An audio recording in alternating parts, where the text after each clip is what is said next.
In this section, we're going to emphasise the way in which the social context has changed and why what we call new learning is now an imperative. We've already discussed, and we'll be discussing again and again and again, the issue that diversity is becoming more part of our society rather than less. Diversity across a number of domains, so much so that the traditional uniformity that was part of learning doesn't any longer have the same power or sense of purpose. And it won't work effectively in order to educate people to their potential or enable them to be useful in society. We have to take on board and to really understand all learners in their difference, in their own sense of identity, in the languages that they bring, the orientations that they bring to learning. It will matter that these are accounted for and recognised and harnessed. So that's one part of the changing social context.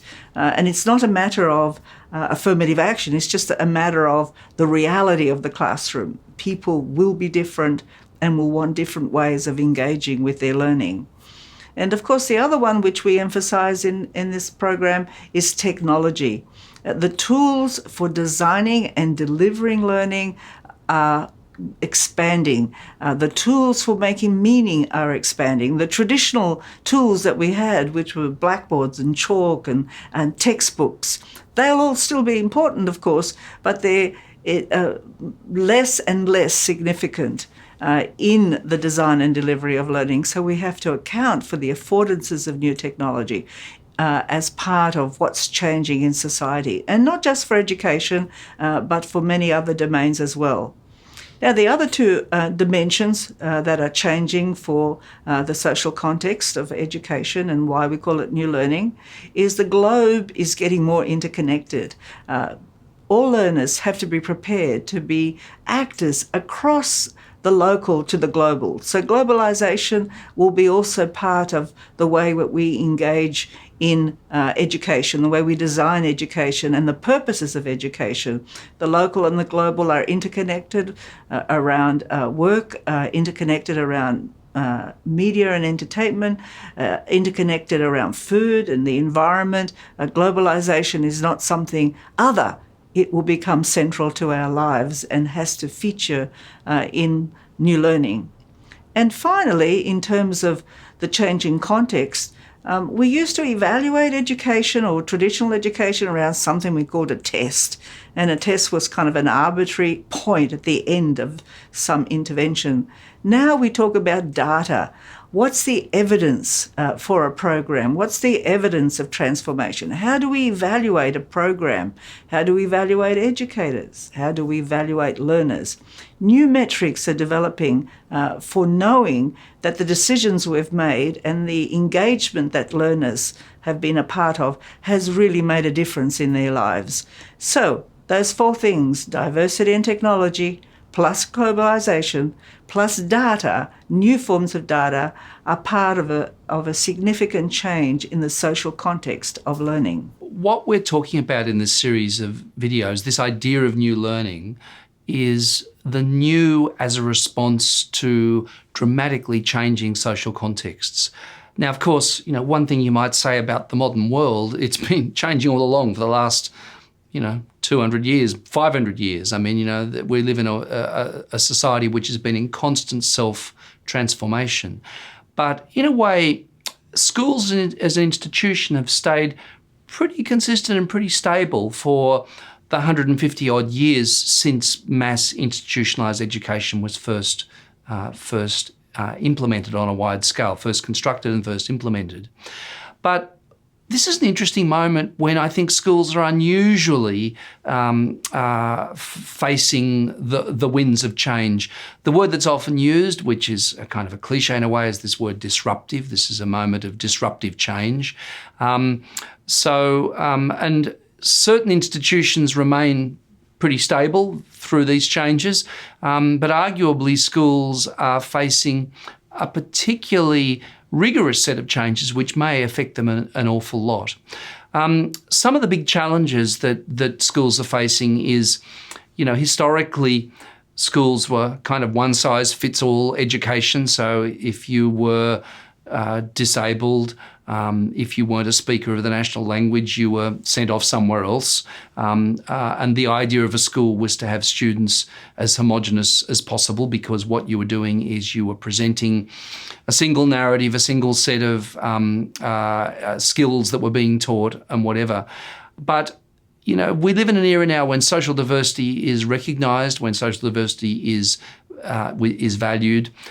So there's a crisis of what I would call one-size-fits-all education, and a recognition that learners in many, many ways, in terms of their abilities and capacities, in terms of their cultural backgrounds, in terms of their interests, in terms of their identities, are very, very different. So there's a strong recognition of that, and that really destabilises these traditional one-size-fits-all versions of mass institutionalised education.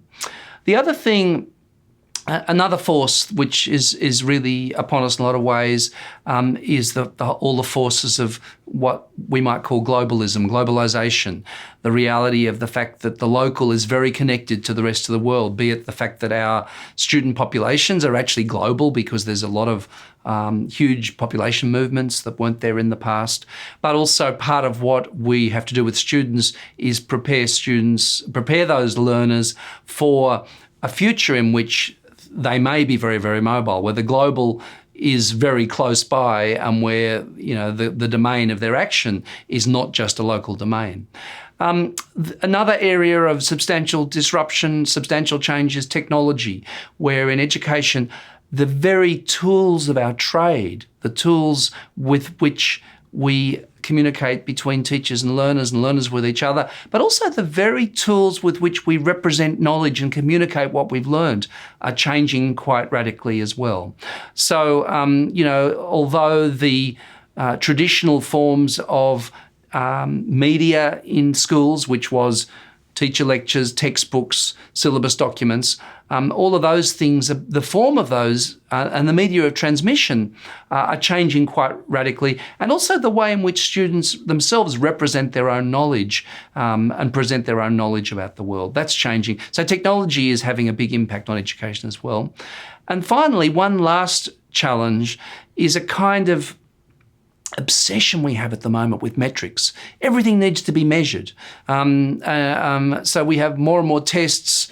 We have teacher accountability, which is assessment of teacher effectiveness based on all kinds of metrics, including learner outcomes. So we have a kind of an auditing and accounting and managerialist obsession at the moment. So metrics has become a very big part of our conceptual universe as well. Of course, it has too.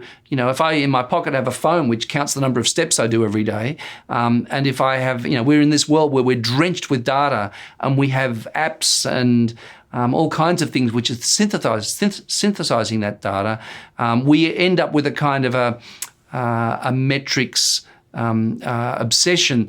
The idea of, I heard this nice phrase recently, the measured self, that we're all the time measuring everything that we do. Now that also means that this focus on quantitative analytics is something which is heavily influenced education. So these are just 3 or 4 significant changes which are changing the nature of the work of educators.